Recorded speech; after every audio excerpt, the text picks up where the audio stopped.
As the Seahawks round up second interviews with a couple of candidates, there is another former Super Bowl winning coach that has now thrown his hat in the ring. Is Byron Leftwich a viable candidate to replace Ryan Grubb in Seattle? We'll be breaking it all down here on our Blue Friday edition of Locked On Seahawks.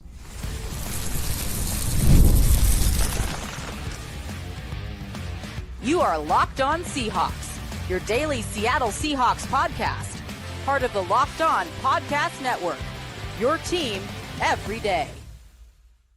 Greetings, 12. This is Corbin Smith, host of the Locked On Seahawks podcast, your daily Seahawks podcast, part of the Locked On Podcast Network, your team every day. Glad to be joined here on our Blue Friday episode by my co-host, Nick Lee, and a special thanks to all the 12s who are listening in, whether you're tuning in by nearby Black Diamond, Washington, or if you're in LaPorte, Indiana. We greatly appreciate each and every one of you for making Locked On Seahawks your first listen 5 days a week.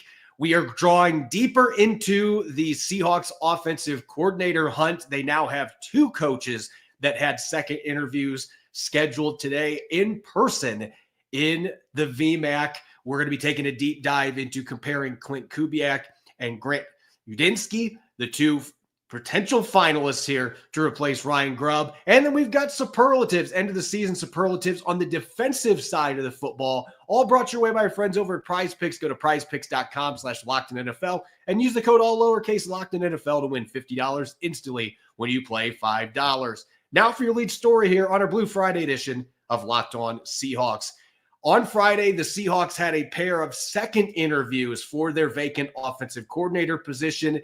That would lead you to believe that they may already be into the process of putting together finalists and maybe really soon making a selection for who's going to replace Ryan Grubb. But then some news breaks earlier this morning that former Buccaneers offensive coordinator and Super Bowl winning coordinator Byron Leftwich recently interviewed with the Seahawks. That throws a fifth known name now into the hat. And Nick, this creates some intrigue, not just because Byron Leftwich is only 45 years old. He's still a younger coach, but he did have several high-powered offenses during his time in Tampa Bay, even his first year as the coordinator when they had Jameis turnover machine Winston as their quarterback. Yes, the turnovers were still a major problem, but they finished second in the NFL in points scored per game that year. The next 3 seasons in the top 3 with Tom Brady under center. And then obviously things fell apart and unraveled in his final season in 2022. He's actually 2 years with first 2 years with Brady. The third one was when everything kind of came off the tracks. But you're talking about a coach with 3 top 5 offenses in his 4 years as an offensive coordinator in Tampa Bay. And one of those was with Jameis Winston, not Tom Brady. So you can't just say that, well, the GOAT came and that's why he did a good job. So it does create some intrigue, but he's been out of the league for 2 years. Yeah, this is a bit mysterious with him being out of the league for 2 full seasons now. And yeah, you look at his track record, obviously with the Cardinals, he started off as an intern, worked his way up there. And clearly there's some ties to Bruce Arians on multiple fronts. And some of this is as Bruce Arians is doing in tutelage, of course. Certainly it's hard to ignore the 3 straight seasons of a top 3 scoring offense. I mean, we can battle about passing versus running, and the balance and everything.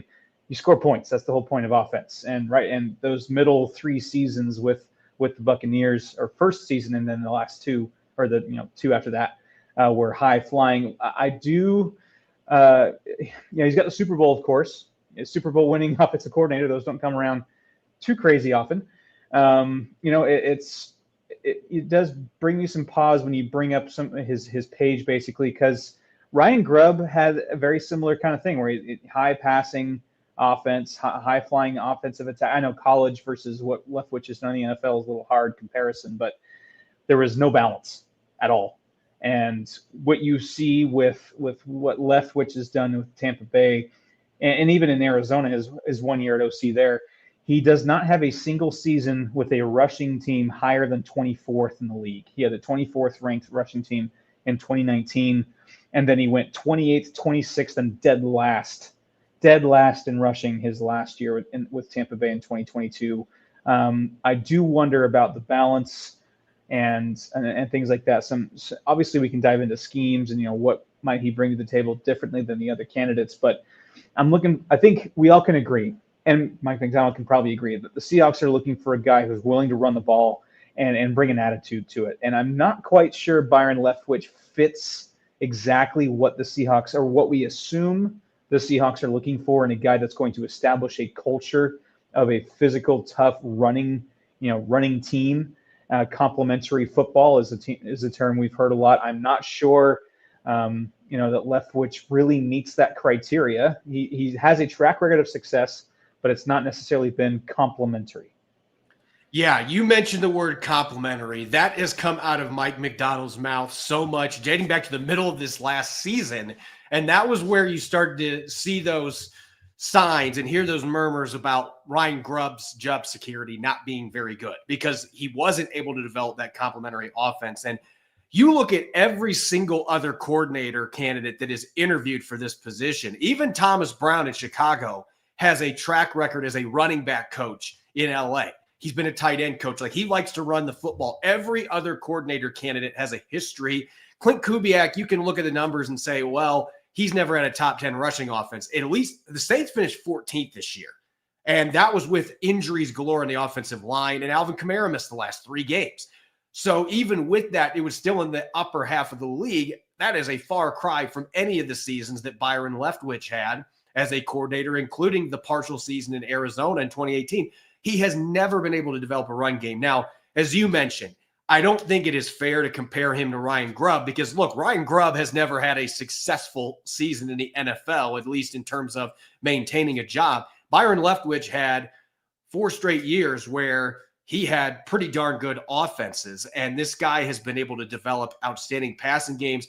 I think from a fit standpoint, I can tell you right now who'd be really excited about this hire: Geno Smith, DK Metcalf, and Jackson Smith and Jigba, because they look at the numbers that Tampa Bay's star receivers and quarterbacks put up with Byron Leftwich, and the fact they were able to win a Super Bowl. They made another deep playoff run in there, and they think, hey, maybe this can be what we were hoping last season was going to be, and this coach is going to be able to scheme up this passing game in a more NFL-centric way, and we can really be explosive.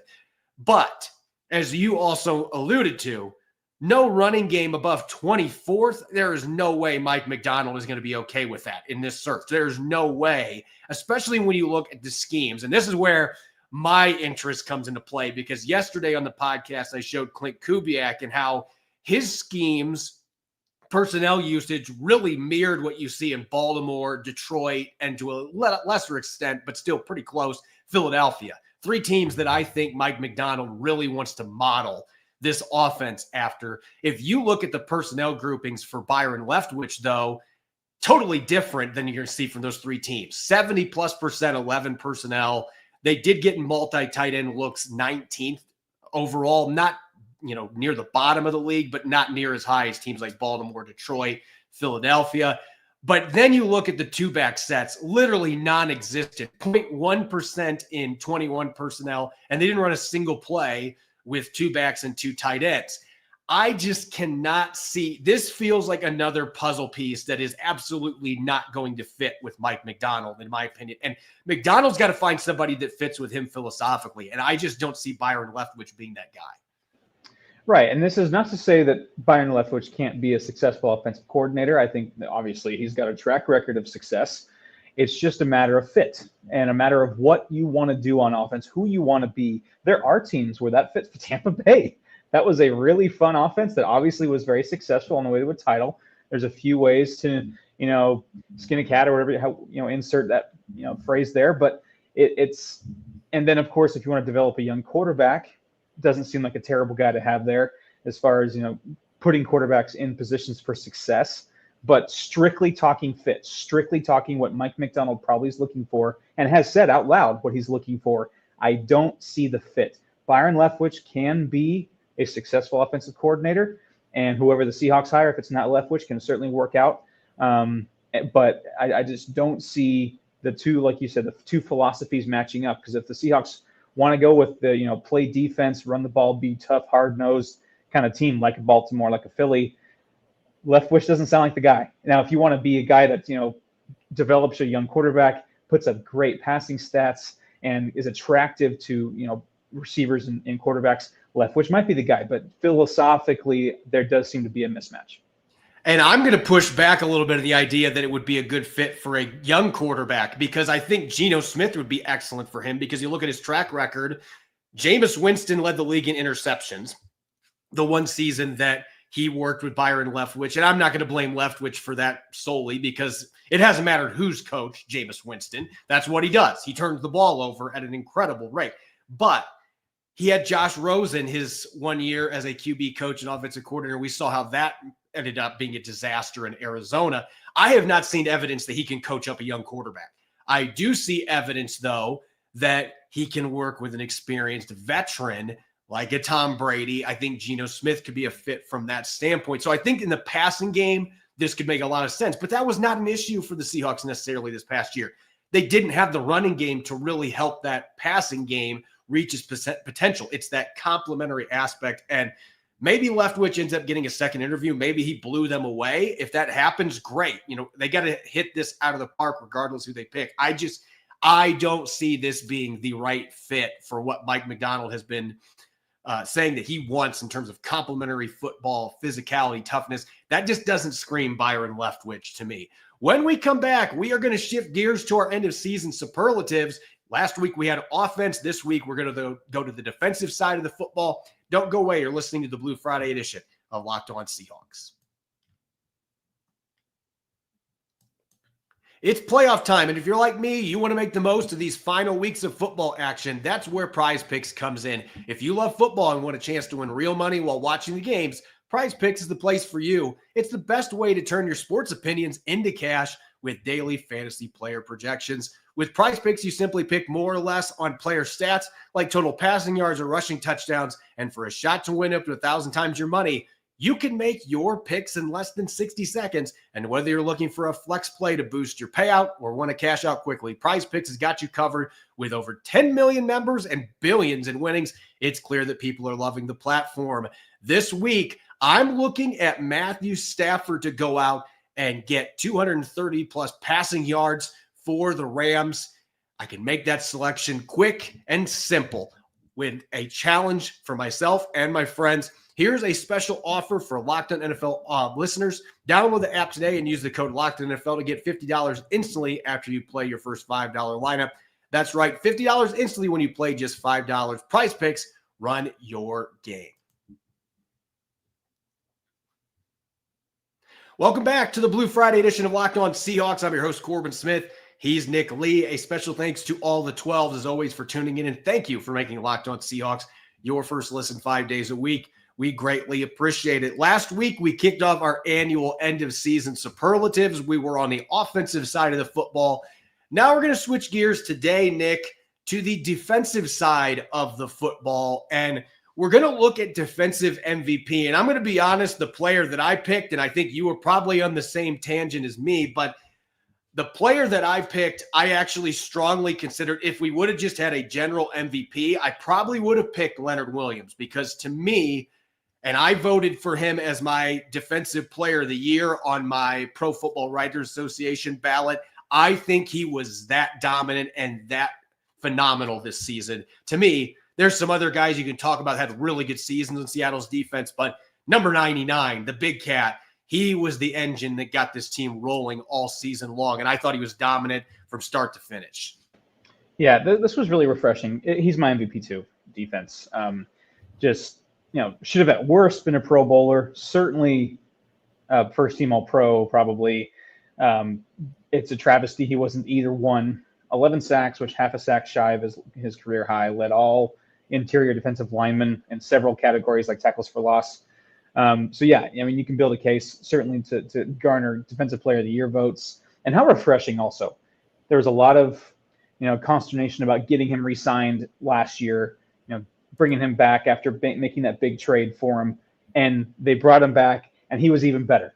And with Mike Macdonald, that is one of the bigger wins, I think, of year one, if not the biggest win of year one of Mike Macdonald, is getting, re-signing Leonard Williams after the big trade, which was the previous regime, but then just enhancing that and him becoming an even better player and really becoming just an absolute keystone of this defense. And so absolutely, and yeah, team MVP is probably the better title for Leonard Williams. So phenomenal season, great re-signing. I'm glad this all worked out, and hopefully, for a couple of years at least to come, he can continue at this level, because if people can improve on defense and offense around Leonard Williams, this could be a really, really fun run with that core.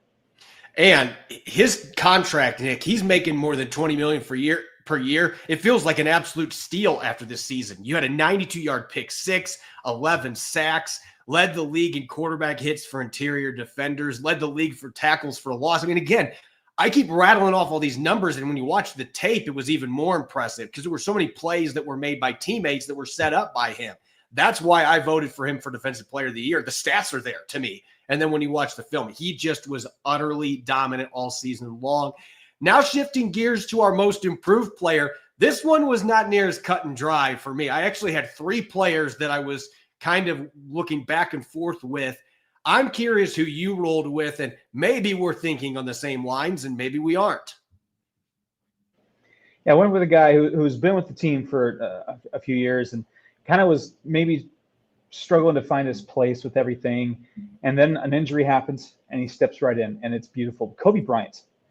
I thought Kobe Bryant went from, fringe, does he get cut, to your starting free safety, and a fantastic free safety. And it turned into, us being bummed that Rayshon Jenkins went down for a while, to you can't bench this guy.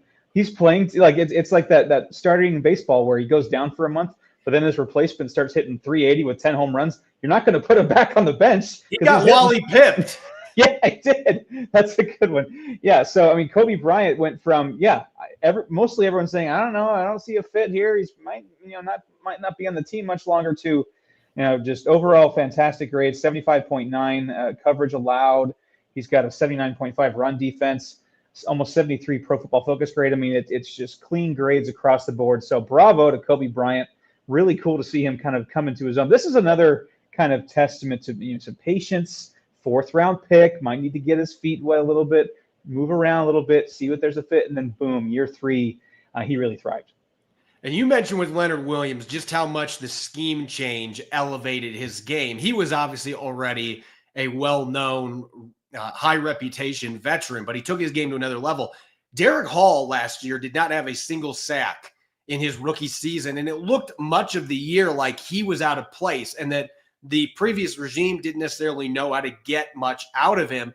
You look at the numbers this year, though, Nick, he had 8 sacks, so he finished second on the team. He had a shot in that season finale to get to double digits after having 0 the season before. He returned a fumble for a touchdown. He had a bunch of quarterback hits, very active player that had high energy plays where he would chase guys down from the other side of the field. You saw the Auburn version of Derek Hall show up in the NFL and start making plays. And with Nwosu missing a good chunk of the season, that ended up being a huge deal. And he was able to come out and have those massive improvements rushing off the edge. I thought he played a lot better against the run this year than he did during his rookie season. And it feels like there's still a lot of room to grow. He was not as productive the last half of the season. Seemed like the higher workload maybe got to him a little bit. I'm really excited to see what he can do in year 2 in Mike Macdonald's scheme. To me, this was a close one between him, Kobe Bryant, and I also made a case for Boye Mafe because I thought Mafe played the run better this year and did a lot of cool things, even if the sack numbers were not quite as high. But looking at the biggest disappointment now, we go from most improved to biggest disappointment. This defense got a lot better in the second half of the season, but it wasn't necessarily because everybody was clicking. In some instances, because they moved on from some guys or took them out of the lineup. There's some easy scapegoats to pick for this one that didn't have good years up to expectations. I thought about Draymond Jones. I decided to go a different direction, but I know that you're not going to spare the high-priced player. No, he doesn't get a pass for this. He was my most disappointing, and it really is the relative to the price tag, like you referred to. He's getting paid more than Cameron Hayward on a year-to-year basis, and we can argue about who deserved All-Pro between Cameron Hayward and Leonard Williams, but you're taking Cameron Hayward's production over what Draymond Jones has offered, and just seeing that price point, and then he averaged coming out from Denver, I think it was 6.5 sacks and 9 tackles for loss that last year in Denver. His 2 seasons in Seattle, he's averaged 4 sacks and 6 tackles for loss. And kind of bounced around a little bit. Maybe there's a bit of a don't know quite where to put him in the best position for success along the defensive line. Either way, high price point for fairly average pedestrian, maybe even below average production. So I do wonder what the future holds for Draymond Jones, because the first 2 seasons have been fairly underwhelming. I went to the secondary for this one because I mentioned there were some moves that really got this defense rolling the last 7 or 8 games. And obviously we could easily point to the linebackers. I thought about putting Jerome Baker and Tyrell Dodson here, even though they're no longer on the roster. But I've got to go with Trey Brown. And my big reason behind that is going into the year, Trey Brown had an excellent training camp. I thought that he was going to have a really strong final season on his rookie contract, and the Seahawks were going to have a potentially difficult decision figuring out whether they were going to bring him back or not. Now I am left wondering, is there any way, even on a vet minimum deal, that they would bring him back? Because the first 5 or 6 games when he was the starter, he gave up 3 touchdowns, passer rating over 120 against him. He missed a bunch of tackles, had penalties. He did not play good football in any way, shape, or form. And Mike Macdonald was forced to put Josh Jobe, a practice squad player, into the lineup. And Brown was injured with an ankle injury for a couple of weeks, but Jobe played so well in those couple games. It was another Wally Pipp type situation where, and in this case, Brown wasn't playing well at all. At least Rayshon Jenkins was playing fairly well before he got hurt. But Brown didn't get his job back, and Jobe just ran with it. And now you go into next year, Josh Jobe, you just give him a tender and make him your other starter at a cornerback spot as a restricted free agent, or you can bring him back on a different deal. But he's earned that opportunity to be the starter next year. I don't see any way that Trey Brown is back in Seattle, because unfortunately the big play Trey moniker only fit with the other team getting big plays this year. And it was disappointing because I thought he played pretty well last year when he was healthy. Just didn't look like a fit in his defense, was not confident out there. I don't see him being back next season. As far as the top rookie, real quick, this one you would think Byron Murphy II's name would be brought up, but the numbers are just not there. I think if you watch the film, he was much more impactful than the numbers, but there's another rookie on this defense that played really well on film and also had the numbers. To me, this is a slam dunk, just like A.J. Barner was on offense. The other 4th-round pick in this draft class, Tyrese Knight, 88 tackles, 1.5 sacks, a bunch of tackles for loss. We get to see the energy that he brought. Very few missed tackles. That was what I was most excited about. And he had some really good plays in coverage as well. Not a perfect year, but man, way ahead of schedule in terms of being ready for NFL competition. And it looks like the Seahawks have a really good starter in play next to Ernest Jones, assuming they can get him re-signed. Yeah, that's the big one. Second win of this season after I mentioned Leonard Williams was just the revamping in the linebacker position. Tyrese Knight, slam dunk here. One of the better rookie off-ball linebackers in all of football. In fact, if you look at the list of off-ball linebackers among rookies, he's the number 1 for tackling grade. Only Julian Love, Ernest Jones, and Devin Witherspoon had more tackles, and he even got a late start. So talk about 4th rounder from UTEP. We were talking before the season, like he could be a good linebacker. He's probably going to need a little seasoning, a little time to develop. He was out of the oven in 5 to 10 minutes like a sugar cookie. He was ready to go, and he was maybe not fully. Man, you got me all kinds of hungry now. I want some sugar cookies. He did it's almost by default, but even if it wasn't by default, a solid rookie season from Tyrese Knight. And as far as top plays, this defense had some really exciting ones over the course of the season. It'd be really easy to just go with Leonard Williams and the big cat. That 92-yard interception was phenomenal, but I loved the teamwork aspect of Boye Mafe strip sacking Kirk Cousins, and then Derek Hall scooping and scoring, sprinting 60 yards for the score. That really felt like a play that kind of got this defense going. After that game, you could really see the defense starting to come together. And I just loved it that your 2 second-round picks in recent years, the edge position combined for that, and you got to see the athleticism of both players. So that one narrowly beats out Leonard Williams with a pick 6 and carrying the loaf of bread at 300-plus pounds and running 92 yards. That is a lot of speed for a big man. Yeah, that'd be my vote. I don't know who was more out of breath, Leonard Williams or Steve Rabel on the call, but it was one of my favorite plays I've ever seen.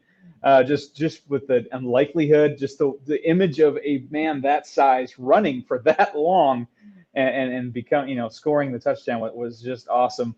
And just a kind of a summation of just the impact that Leonard Williams made and really won that game. If you look at the difference in points against the Jets.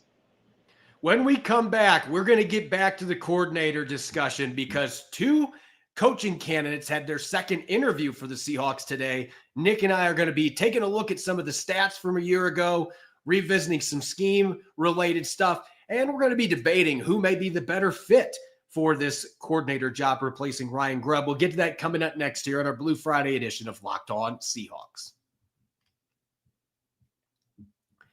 This is a message from our sponsor, Intuit TurboTax. Are you tired of the endless waiting, wondering, and worrying about your taxes? Well, now that's a thing of the past. You see, taxes don't need to be complicated or stressful. TurboTax is here to change the game by matching you with a TurboTax expert who can get to work on your return right away. No more waiting for answers. No more wondering if you're missing out on deductions. Whether you've got one form or 20, TurboTax experts give your taxes their undivided attention while you get real-time updates on their progress. You can focus on what really matters. You won't have to lift a finger, but you'll get a peace of mind knowing that your taxes are being handled by the pros. Ready for stress-free taxes and the most money back guaranteed? Head over to TurboTax.com today and get matched with your expert who's ready to take your taxes off your plate so you can focus on your day. Only available with TurboTax Live, full service, real-time updates, only on the iOS mobile app. See guarantee details at TurboTax.com/guarantees.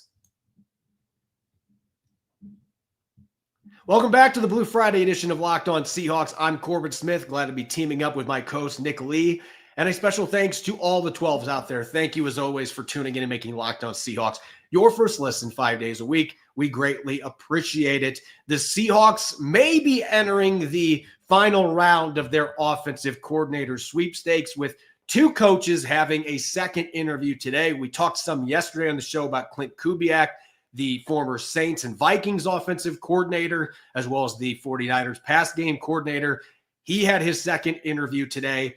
And Grant Udinski, the assistant offensive coordinator and assistant quarterback coach for the Minnesota Vikings, he is 7 years younger than me. He's 28 years old. I don't think I'm that old, but he makes me feel like an ancient old man by NFL coaching standards. But Udinski is apparently a hot market commodity. A lot of teams have had interest. The Seahawks pounced early, and he must have impressed in that first interview because he also had a second interview, an in-person one today with the Seahawks. So, Nick, we've got two clear front runners here. I'm still under the impression that Hank Fraley is somebody the Seahawks are very interested in, but the fact the Lions are still alive in the playoffs is making that a little bit more complicated for the Seahawks right now. They might be pulling for Detroit to lose to Washington this weekend for a certain reason. But instead of talking Fraley, because we don't know yet where he fits into this puzzle because of Detroit still being in the playoffs, we know Kubiak and Udinski are. These two coaches, it's really interesting because Kubiak's got the OC experience, and on the other side of the coin, Udinski does not. And yet there obviously is clearly something about him that is standing out to Mike Macdonald and John Schneider in this process. Absolutely. And I think it was the Minnesota Star that put out a fun story just of how interesting, maybe the most interesting man in the world, Udinski, just some pursuits beyond football. So just from a person perspective, that could be fun. Just comparing the two, Klint Kubiak, he's got the name. He's got, a little bit of, experience, or a little bit. He's got a lot of experience. 2 full seasons as an NFL offensive coordinator. And in 2023, don't sleep on that season either as the passing game coordinator for the Niners. Brock Purdy, Pro Bowl year, 4th in MVP, but led the NFL in a bunch of passing stats. So obviously Kubiak had a little bit to do with that. My thing with Udinski, he hasn't called plays yet, which of course we can talk about that with Fraley as well. And how much of it is Kevin O'Connell. That's always going to be discussion until he finally jumps from that tree, and which is fair. So here's kind of how I'm thinking about it, Corbin. So you have 2 possible people of interest that you maybe want to date. And you got one it's a safe bet. They'll have you home by 9. They won't say the wrong thing in front of your parents. They can handle their drinks. But they might be a little stale, maybe not as exciting or fun or flavorful. Safe but not sexy, The other one's a bit of a wild card, but you feel free with this person. You feel liberated with this person. You also wonder what's on their phone. And you might wonder what they might do if they've had too many mojitos. Or, the ceiling is very high, and it could be really, really fun. It could also be a crash and burn. The floor could completely give out. Exactly. That's my point completely is, do you want a high floor or a high ceiling? I think that's kind of what we're looking for here in these two guys. I think Udinski has a hugely high ceiling with just where he comes from, some of the things I've been reading about, his mentality. Obviously, Minnesota with Sam Darnold, that was a complete miracle of biblical proportions for what he was able to do with Sam Darnold statistically. I know that kind of petered out at the end. But yeah, that's my main thing. Are you looking for a high ceiling or a high floor? And what are you looking for? Because both guys have some really fun and interesting things to offer to the table. I'm probably still Team Kubiak just because I think this is Mike Macdonald's second offensive coordinator hire. And I think he needs to get this right. He needs to have a high floor in this second hiring. Maybe that's not a huge swing. And Udinski does have some fun. I would be way okay with some at least the high ceiling. And I'm not saying he's a wild child personally. I'm just giving that analogy of the high ceiling versus high floor. But it's an interesting conversation. I probably would lean towards high floor, which would be Kubiak, NFL offensive coordinator experience. He's got plenty of experience with successful quarterbacks like Brock Purdy, and in Minnesota, he's done a great job. And New Orleans, like you mentioned earlier in the show, kind of hamstrung with some injuries and still had a semblance of a run game, which means a lot to me. But yeah, it's not quite a clash of philosophies, but certainly a clash of backgrounds. And I think when you look at where both these coaches come from, I mean, even Kevin O'Connell does not run quite the same scheme as what you're going to see in Detroit or you're going to see in Baltimore.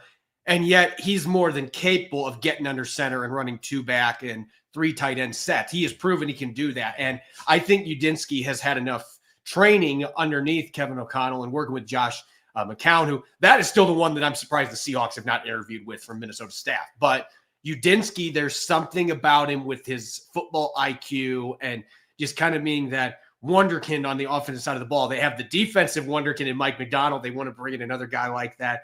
And, they're both nerds, as Devin Witherspoon called Mike Macdonald. That might be a connection there. It might not just be philosophy. I mean, I don't think Ryan Grubb would be classified as a football nerd. I don't think that that's the personality there. But everything that I've read and heard about Grant Udinski, like this guy, he's a little different. And that might be what fits with Mike Macdonald. With that being said, I am still Team Kubiak too. And I want to look at the stats from this last year because, again, Udinski was not the play caller. He wasn't even the offensive coordinator for the Minnesota Vikings. He was the assistant. He was involved in the process but didn't have calls for plays. And obviously, Minnesota had a much more potent offense. They ranked 9th in points per game, 6th in passing yards. But the Saints actually had the better rushing attack, and the Saints were the better red zone touchdown team. That shocked me when I was looking through stats. The Saints were nearly a top 10 team in red zone touchdown rate. Where did the Seahawks stink this year the most? The red zone. So I'm looking at Klint Kubiak, and I'm saying this guy's had great success with Kirk Cousins in the past, with Brock Purdy.